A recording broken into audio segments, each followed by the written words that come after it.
ایک دفعہ کا ذکر ہے کہ چاندنی رات میں ایک دبلے پتلے سوکھے مارے بھوکے بھیڑیے کی ایک خواب کھائے پیے موٹے تازے کتے سے ملاقات ہوئی۔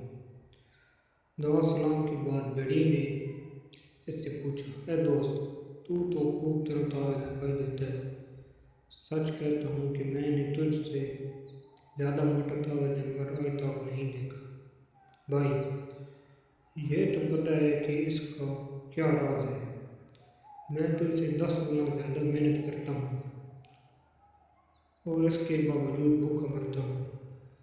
کتا یہ سن کر خوش ہوا اور اس نے بے نیازی سے جواب دیا، اے دوست، اگر تو بھی میری طرح کرے تو مجھے یقین ہے کہ تو بھی میری طرح خوش رہے گا۔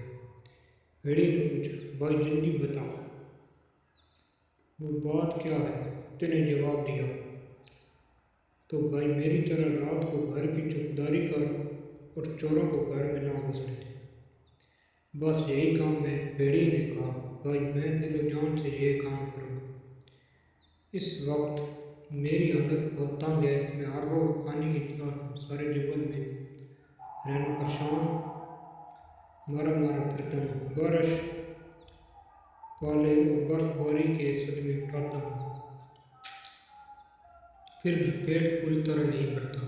اگر تیری طرح مجھے بھی گرم گھر رہنے کو اور پیٹ بھر کھانے کو ملے تو میرے لیے اس سے بہتر کیا بات ہے؟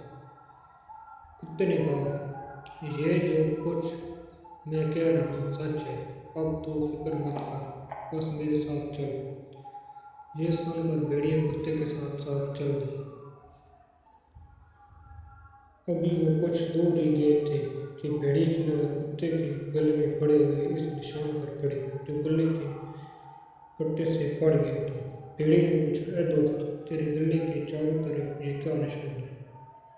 کتے نے کہا، کچھ نہیں۔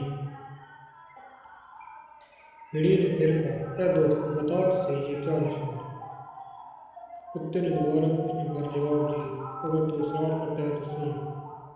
میں چونکہ درندہ صف ہوں، دن کو میرے گلے میں پٹا ڈال کر وہ باندھ دیتے ہیں تاکہ میں سو رہوں اور کسی کو نہ کروں، اور رات کو پٹا کھول کر چھوڑ دیتے ہیں تاکہ میں چوکیداری کروں اور جدھر میرا دل چاہے جاؤں۔ رات کو کھانے کے بعد میرا مالک میرے لیے دودھ اور گوشت کی تیار کیا ہوا رطب میرے سامنے ڈالتا ہے، اور بچوں سے جو کھانا بچ جاتا ہے وہ سب بھی میرے سامنے ڈال دیتا ہے۔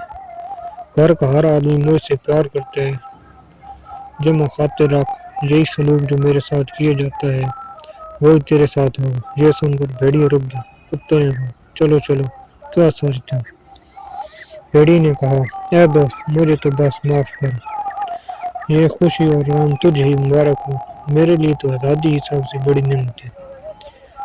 جیسا تو نے بتایا اس طرح اگر کوئی مجھے بادشاہ بھی بنا دے تو مجھے قبول نہیں۔ یہ کہہ کر بھیڑیا پلٹا اور تیزی سے دوڑتا ہوا جنگل کی طرف چل دیا۔